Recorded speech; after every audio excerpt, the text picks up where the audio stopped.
Holocaust survivor as an infant. I barely survived.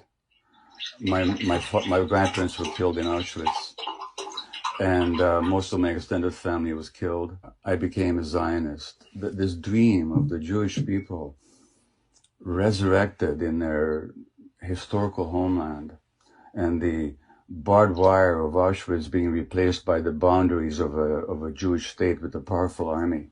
And then I found out that it wasn't exactly like that. That in order to make this Jewish dream a reality, we had to visit a nightmare on the local population. And there's no way you could have ever created a Jewish state without oppressing and expelling the local population. Jewish Israeli historians have shown without a doubt that the expulsion of the Palestinians was persistent, it was pervasive, it was cruel, it was murderous, and with deliberate attempt. So that's what's called the Nakba in Arabic, the disaster or the catastrophe. There's a law that you cannot deny the Holocaust. But in Israel, you're not allowed to mention the Nakba, even though it was at the very basis of the foundation of the state. I visited the occupied territories, Russell, during the first Intifada. I cried every day for 2 weeks at what I saw. The brutality of the occupation, the petty harassment, the murderousness of it, or cutting down of Palestinian olive groves, the denial of water rights, the humiliations. And this went on, and it's much worse now than it was then. It's the longest ethnic cleansing operation in the 20th and 21st centuries. I could land in Tel Aviv tomorrow and demand citizenship under the law of the right of return.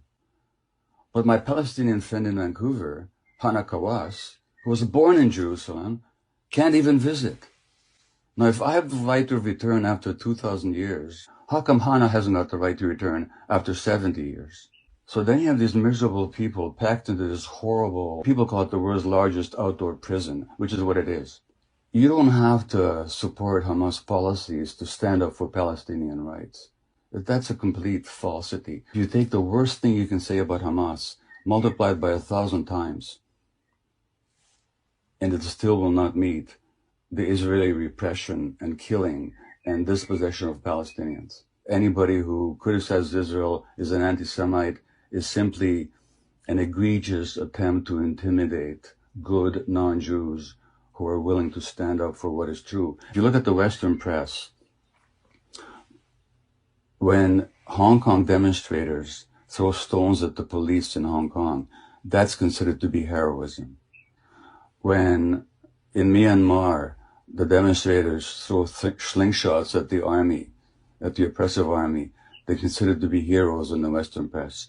When Palestinian kids throw stones at the Israeli soldiers, they're called terrorists.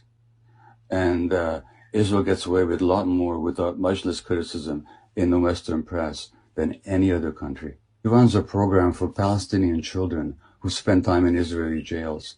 14, 15, 16-year-olds are jailed for months or years. Sometimes they can't see their families for months. If she says, we don't have post-traumatic stress disorder here because the trauma is never post. The trauma is daily, she said. If he's got any ounce of humanity left, he would cry like I did for 2 weeks when I was there. Anybody can go on YouTube and listen to Ilan Pappé, an Israeli historian. Anybody can listen to Norman Finkelstein, a Jewish professor, world expert on Gaza, who was denied tenure at his university because of his public speaking against Israeli policy. You can listen to any number of Israeli Defense Forces soldiers who talk about the brutality that they now regret having committed. You can listen to Israeli pilots who talk about why they refuse to fly over Gaza because of the atrocities they're made to commit. You can get all the information you want. So if anybody these days doesn't know, it's not because the information is not available. And none of that excuses not knowing truth and this deliberate attempt to silence anybody who speaks, Jewish or non-Jewish. And I really wish that non-Jews of goodwill would stand up against the calumny and not be intimidated by this charge of anti-Semitism. I really wish that. It's not a question of being pro-Palestinian. It's a question of are you in favor of justice and liberty and freedom and truth, or are you not?